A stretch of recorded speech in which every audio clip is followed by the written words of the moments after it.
Hello.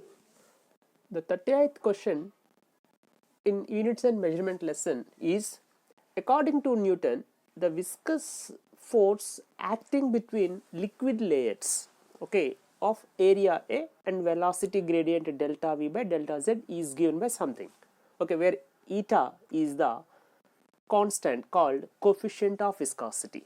You know what is viscosity? Viscosity is nothing but a kind of force. This is existing between successive layers of a fluid, that is called viscous force. Okay, that means fluid is always flow like layers. Generally upper layer try to drag the lower layer along its direction of motion. At the same time, lower layer is try to oppose the motion of upper layer. So due to this, some opposition existing between successive layers. Okay, this opposing force existing between successive layers of a fluid is called viscous force. Okay, this viscous force existing between successive layers of a fluid was first determined by the Newton. According to his experimental evidence, okay, he gave this formula. What is that? Viscous force F is equal to eta. This is called eta into A into delta V by delta Z.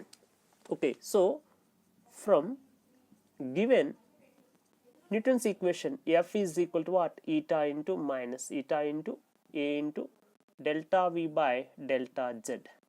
You know, what is the dimension formula of coefficient of viscosity? Therefore, eta is equal to F by A into delta V by delta Z. Here F is equal to what? Force. You know very well, force dimension formula is equal to what? M L T power minus 2.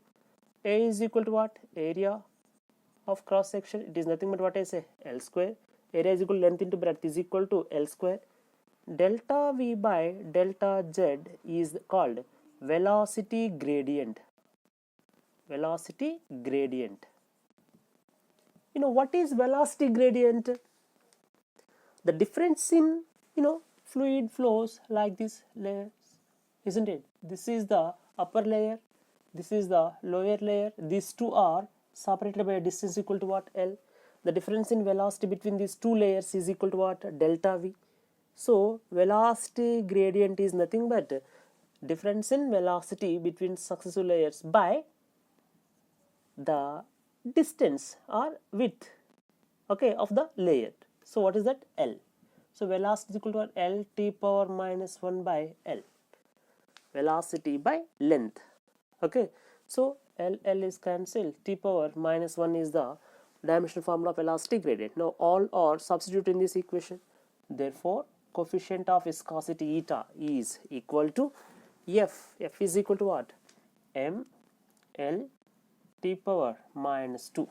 F by A is equal to what? L square into velocity gradient dV by dz. What is that? T power minus 1. So 1 L is cancelled. Therefore, eta is equal to M L power 1 minus 2. While brought this L square into the numerator, L power minus 2. L power 1, 1 minus 2. So next, T power minus 2 plus 1. This minus T power minus 1 brought into the numerator, it is nothing but what I say, plus 1. Therefore, eta is equal to M L power minus 1 T power minus 1. This is the dimension formula of coefficient of viscosity. Okay.